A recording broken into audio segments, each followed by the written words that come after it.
அஸ்ஸலாமு அலைக்கும் வணக்கம். ஃபேஸ்புக்கில் வர நமக்கு பிடிச்ச வீடியோக்களை டவுன்லோட் செய்வதற்காக தேர்ட் பார்ட்டி ஏபிகே வெர்ஷனில் உள்ள ஸ்னாப்டியூப் அதே போன்று விட்மேட் போன்ற பாதுகாப்பற்ற அப்ளிகேஷனை நீங்கள் பயன்படுத்துகிறீர்களா? இது உங்களுடைய பர்சனல் இன்ஃபர்மேஷனுக்கும் உங்களுடைய மொபைலில் உள்ள உங்களுடைய பிரைவசி டேட்டா தரவுகளுக்கும் மிகவும் ஆபத்தான ஒரு செயல். ஸோ இந்த வீடியோவில் நான் 2 வழிமுறைகள் பாதுகாப்பாக உங்களுக்கு பிடித்த ஃபேஸ்புக் வீடியோக்களை சேவ் செய்து வைப்பதற்கும் அதே போன்று டவுன்லோட் செய்வதற்குமான இலகுவான 2 வழிமுறைகளை நாம் பார்க்கலாம். முதலாவது, நீங்க ஒரு வீடியோ பார்க்கும்போது அந்த வீடியோ ஷேர் பட்டனுக்கு கீழே 3 டொட் இருக்கும். அந்த டொட்டை டச் பண்ணினீர்கள் என்றால் சேவ் ரீல் அப்படின்ற ஆப்ஷன் இருக்கும் ஸ்கிரீன்ல தெரிகிற மாதிரி. அதை டச் பண்ணி அதனை ஒன்லி மீ கொடுத்து ஒரு கலெக்ஷனை நீங்கள் உருவாக்கி கொண்டு அதிலே சேவ் செய்து வைத்துக் கொள்ளலாம்.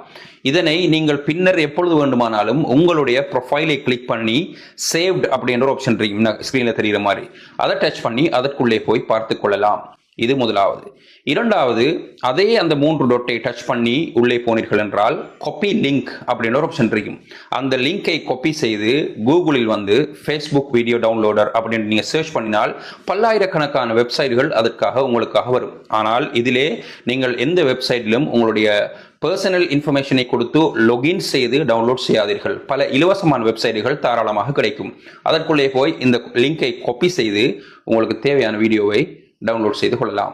இந்த வீடியோ உங்களுக்கு பிடிச்சிருந்தா ஃபேஸ்புக் பயன்படுத்துகிற உங்களுடைய ஒரு நண்பருக்கும் உறவினருக்கும் கண்டிப்பாக ஷேர் பண்ணுங்க. நன்றி, வசலாம்.